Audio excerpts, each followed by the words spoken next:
व्यवहार में तो बहुत कड़वा है व्यवहार। इसमें तो कितना भी आपको परिणाम में दुखी मिलेगा, संसार ऐसा है। पर जी आपके जीवन में कभी ऐसा हो? पूरा जीवन ही यही है, पूरा जीवन ही है। किसी भी संत का जीवन देख लो, परोपकार करने पर भी परिणाम में प्रतिकूलता ही मिली, अनुकूलता नहीं मिली। अरे पूरा जीवन दुख में गया भाई।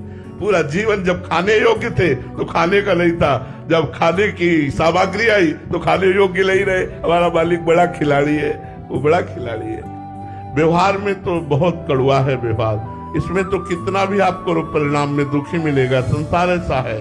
पर जी आपके जीवन में कभी ऐसा हो? पूरा जीवन ही यही है, पूरा जीवन ही है। किसी भी संत का जीवन देख लो, परोपकार करने पर भी परिणाम में प्रतिकूलता ही मिली, अनुकूलता नहीं मिली। अरे पूरा जीवन दुख में गया भाई। पूरा जीवन जब खाने योग्य थे तो खाने का नहीं था, जब खाने की सामग्री आई तो खाने योग्य नहीं रहे। हमारा मालिक बड़ा खिलाड़ी है, वो बड़ा खिलाड़ी है। कभी कभी हंसी आती है कि यार इतने बड़े मालिक का दास होकर के साधारण लोग कूट के चले जाते हैं और आप देखते रहते हो। अरे भगवान के आगे ये काम क्रोध लोभ मोह मद मत्सर क्या है?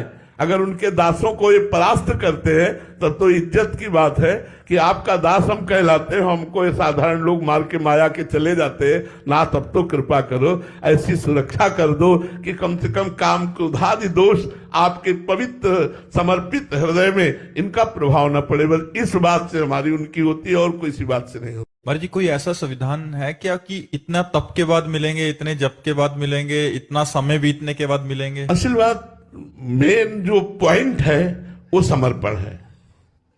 हम लोगों के समर्पण में कमी रहती है, देहाभिमान बना रहता है, इसलिए देहाभिमान रूपी ग्रह में ही काम क्रोधादि रहते हैं। समर्पण में कमी होने के कारण प्रभु सामने नहीं आते। हम और कुछ देख करके राजी हैं इसलिए वो सामने नहीं आते। यदि हम और कुछ देखकर राजी ना हो, केवल अपने प्रभु से प्यार करें तो बहुत जल्दी सामने आ जाए।